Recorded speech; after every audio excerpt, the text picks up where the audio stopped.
আমাদের আসম আব্দুর রব সাহেব আমাদের অত্যন্ত শ্রদ্ধেয় ব্যক্তিত্ব। আমরা যারা ৭১-এর মুক্তিযুদ্ধ করেছি, আমরা সেই সময় থেকেই, বিশেষ করে মুক্তিযুদ্ধের পরে, যে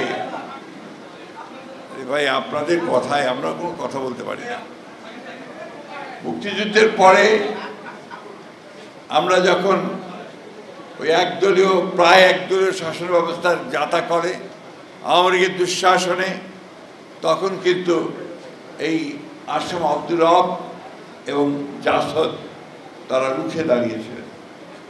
তারাই তখন একমাত্র বাংলাদেশের মানুষের কথাগুলোকে সামনে তুলে আনছিলেন।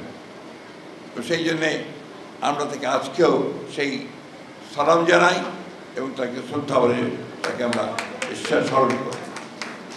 আমি আজকে এই মঞ্চ থেকে আসম আব্দুর রব সাহেবের আশু রোগ মুক্তি কামনা করছি। আজকে বোধহয় এই প্রথম এই প্রতিষ্ঠা বার্ষিকীতে রব্বাইকে আমরা পেলাম না, এটা আমার জন্য কষ্টকর। একই সঙ্গে আমরা জানি যে যারা বিশেষ করে আমাদের বাবি এবং জাসদের যারা নেতাকর্মী আছেন তাদের জন্য একইভাবে কষ্টকর। আমরা সেই জন্য বরং করব আল্লাহর কাছে প্রার্থনা করি যে আল্লাহ তাআলা তাকে যেন সুস্থ করে আবার আমাদের মাঝে ফিরিয়ে নিয়ে আসেন। প্রিয় বন্ধুগণ, আজকে যে সংকট তৈরি হয়েছে, এই সংকট সত্যিকার অর্থে তৈরি করেছেন বর্তমান অন্তর্বর্তীকালীন সরকার এবং তাদের যে তারা যে কমিটিটা তৈরি করেছিলেন, অর্থাৎ রিফর্মস কমিশন, এই কমিশন দীর্ঘ প্রায় ১ বছর বা ৮ মাস ৯ মাস তারা এই কমিশনের ঐক্যমত্য কমিশনে তারা আলোচনা করেছেন ঐক্যমতের বিভিন্ন বিশ্বের সংস্কারের বিভিন্ন বিষয়গুলো নিয়ে।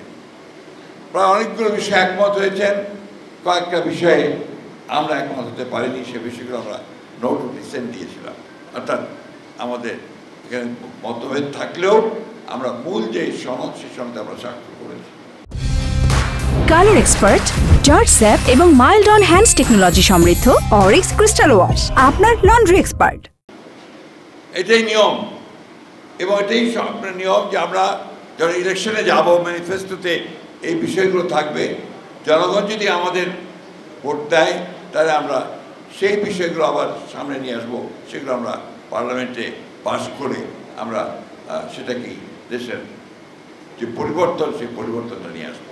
আর জনগণ ভোট না দেয় তাহলে সেটা বাদ হয়ে যাবে, আবার সেটা আসবে। যখন সাবমিট করা হলো, বৃষ্টি হচ্ছিল, মনে আছে আমরা সনদ স্বাক্ষর ১৭ তারিখে, সেই দিন বৃষ্টি হচ্ছিল, তার আগে আবার গোলযোগও হয়ে গিয়েছে, সব কিছু লণ্ডভণ্ড হয়ে গিয়েছিল। সেটাকে আবার ঠিকঠাক করে আমরা সমস্ত রাজনৈতিক দলগুলো যখন একমত হয়ে সেখানে স্বাক্ষর করলাম, বৃষ্টির মধ্যে ছাতা পড়ছিল, ছাতা ধরে দেখা গেল যখন এটা ওনারা উপস্থাপন করলেন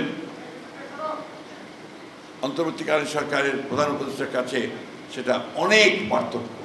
বিশেষ করে আমরা যে নোট অফ ডিসেন্টগুলো দিয়েছিলাম সেগুলো সেটা উল্লেখ করা হয়। সেই জন্য আমরা বলেছি যে it's a breach of trust, এটা হচ্ছে একটা আস্থা যে আমরা রেখেছিলাম, সেই আস্থাটা বিশ্বাসযোগ্যতা তারা এখানে বিশ্বাসঘাতকতা করেছেন, জনগণের সঙ্গে প্রচারণা করেছেন, যেটা আমরা তাদের কাছ থেকে আশা করি।